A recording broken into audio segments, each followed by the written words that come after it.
अस्सलामुअलैकुम वरहमतुल्लाहि वबरकातुहू। जी इंशाल्लाह आज मैं आप लोगों को कुछ इजी वेज़ बताऊंगी जिससे आपने याद रखना है वर्ब्स को। ठीक है, अभी तक हमने ये वाले सारे वर्ब्स पढ़े, कुछ मैं आपको एक्सप्लेन कर रही हूँ।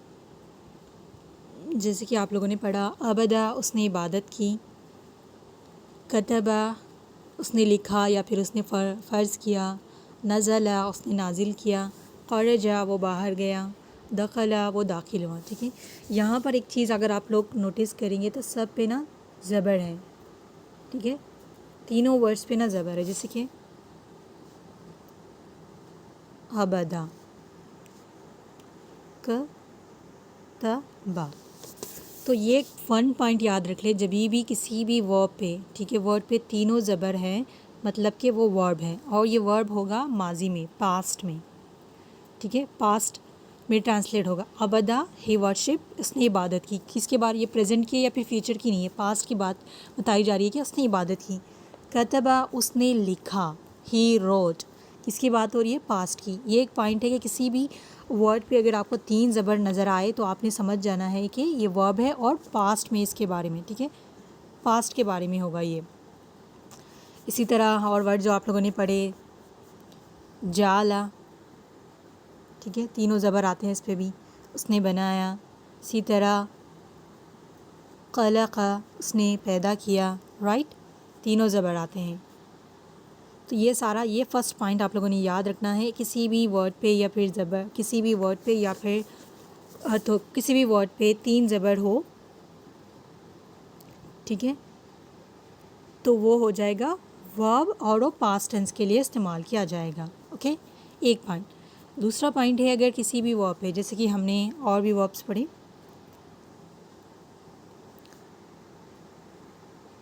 शरीबा, ही ड्रंक, उसने पिया। ठीक है, यहाँ पर भी देखिए ज़बर है, यहाँ पर भी ज़बर है। ओके, इसी तरह स मी आ, यहाँ पर भी ज़बर, यहाँ पर भी ज़बर।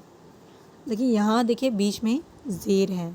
ठीक है, लेकिन यहाँ पर आपने याद रखना है दोनों पे पहले और आखिरी होठ पर वर्ब है, यानी कि ज़बर है। ये भी क्या होगा, वर्ब होगा। बीच में कुछ भी हो सकता है, ज़बर भी हो सकता है, ज़ेर भी हो सकता है, पेश भी हो सकता है, लेकिन आपने बस यही देखना है, तीन वाले हर्फ की बात कह रही हूँ मैं। पहले और आखिरी हर्फ पे ज़बर है, मतलब ये भी वर्ब है और इसका माने पास्ट में होगा। जैसे कि शरीबा, उसने पिया या ही ड्रंक, पास्ट में हुआ। समिया, उसने सुना या फिर ही लिजन्ड।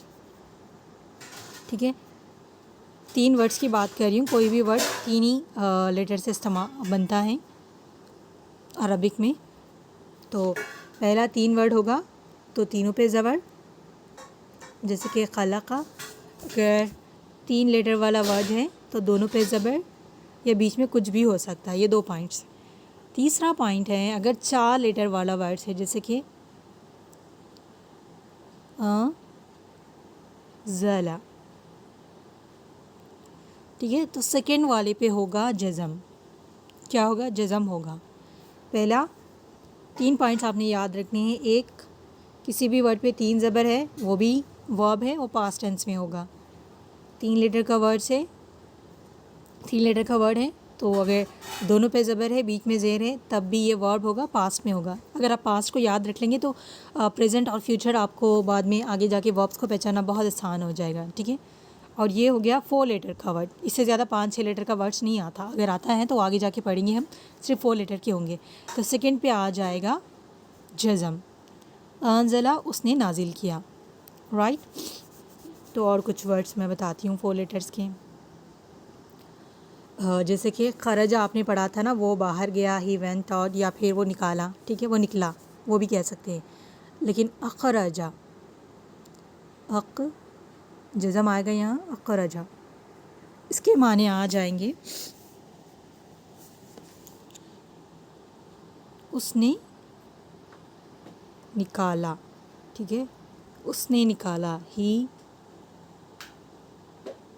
ड्रॉव्ड आउट, ही ड्रॉव आउट, इस तरीके से। अखरजा और अनज़ला। और एक वर्ड,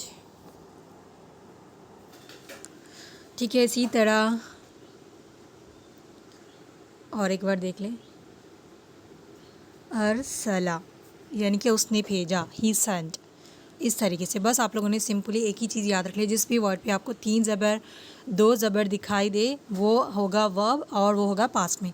आप लोगों ने नाउन का तो देख लिया, नाउन को कैसे पहचानते हैं, तनवीन के साथ या फिर या नून या फिर वाव नून होगा, और इसी तरह आतिन फ़ीमेल के लिए। ये थे नाउन को पहचानने के लिए, और अल्हम्दुलिल्लाह आप लोगों ने नाउन याद भी कर लिए, ठीक है।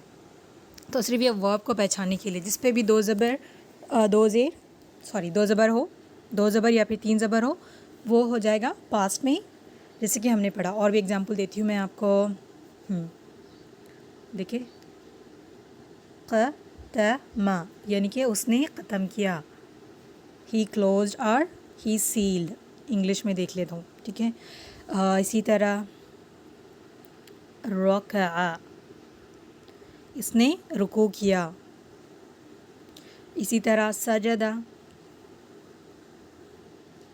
सजदा, उसने सजदा किया।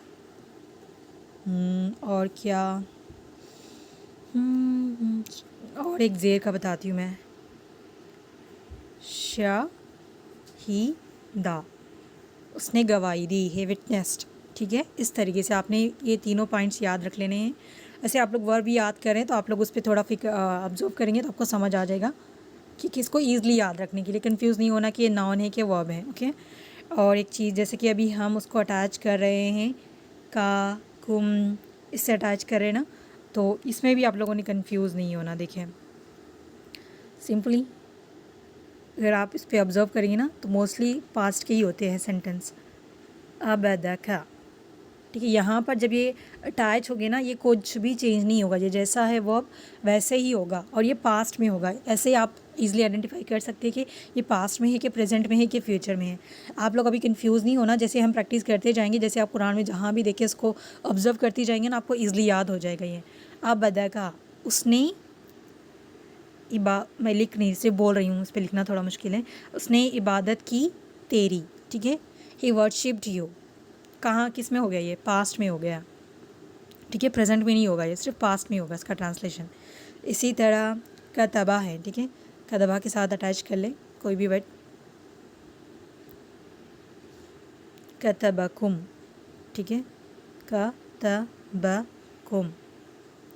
ही रोट यू ऑल, या फिर ही ऑब्लिगेटेड यू ऑल, या फिर इस तरह उर्दू में उसने लिखा तुम सब के लिए, ठीक है, उसने फ़र्ज़ किया तुम सबको, इस तरीके से आएगा। बिल्कुल भी कंफ्यूज नहीं होना यहाँ पर, बस आप लोगों ने ऐसे ही तर्जुमा करना है। देखिए, नज़ला, नज़ला मीन्स उसने नाजिल किया, पहले आप इसको लिखेंगी, उसने नाजिल किया। अगर मैं इसके साथ लगा दूँ नज़लना, उसने नाजिल किया हमें, ठीक है, उसने नाजिल किया हमें, हमें उसने नाजिल, हमें उसने नाजिल किया, मतलब वो अलग हो जाएगा सेंटेंस, कम्प्लीटली मीनिंग चेंज हो जाती है, ठीक है। नज़लना, उसने नाजिल किया, हमें आएगा। जब ये दूसरे फॉर्म में आएगा, जब प्रेजेंट में या फिर फ्यूचर में जाएगा, यहाँ पर जज़म आ जाएगी, बस आपको बता रही हूँ। जब आ जाएगा हमने नाजिल किया उसे, इस तरीके से ट्रांसलेशन होगा। लेकिन अभी हम पास्ट की बात कर रहे हैं, यहाँ पर कोई चेंजेस नहीं है, ज़बरी है, तो क्या आ जाएगा, उसने नाजिल किया हमें। बस जो भी वर्ब है उसको पहले ट्रांसलेट करें जैसे हम कर रहे हैं, फिर उसके बाद जो भी यहाँ लिखा हुआ होगा, कोई भी अटैच प्रोनाउन जैसे का, की, ना, हम, उसको आपने ट्रांसलेट करना है। और एक एग्जांपल बताऊंगी मैं आपको, जैसे वर्ब के साथ जब नाउन के साथ अटैच होता है, जैसे कि रब्बू का, ठीक है, जब यहाँ पर देखिए रब्बू का, तेरा रब, यहाँ पर रिवर्स में होगा, ऐसे इसको ऐसे याद रख ले, तेरा रब। अब यहाँ नहीं कह सकते रब तेरा, ठीक है, तेरा रब कहेंगे। इसी तरह और एक एग्जांपल देती हूँ मैं, कलमी, कलम यानी कि कलम, ठीक है, माई पेन, मेरा कलम कहेंगे, ठीक है, पेन माई नहीं कह सकते, इस तरीके से अलग हो जाएगा। बस एक ही याद रख लें, नाउन के साथ आ जाएगा तो पहले जो अटैच को क्या है उसको ट्रांसलेट करेंगे, और जब वर्ब के साथ आएगा तो पहले जो लिखा है उसको ट्रांसलेट करेंगे, ठीक है। अभी देखिए जाला, के साथ नी लगेगी, बताया था ना, वर्ब होगा तो नी लगेगी। क्या हो जाएगा ये? जालनी। अगर हम इसको अटैच करें, जालनी,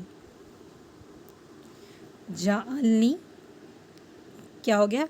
उसने बनाया, हो गया पहले इसका, नी का ट्रांसलेट आ जाएगा मुझे, उसने बनाया मुझे। बस सिंपल है, ऐसे आपने याद रखना है। मैं फिर से बता रही हूँ आप लोगों को, जब नाउन के साथ अटैच होगा तो पहले ही अटैच प्रॉन जो भी लिखा है हम उसको ट्रांसलेट करेंगे।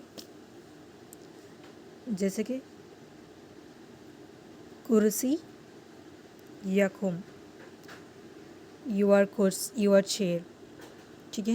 इसी तरह वर्ब के साथ हो जाए, और यहाँ पर है ना दखलना, उसने दाखिल किया हमें, बस ऐसे आएगा।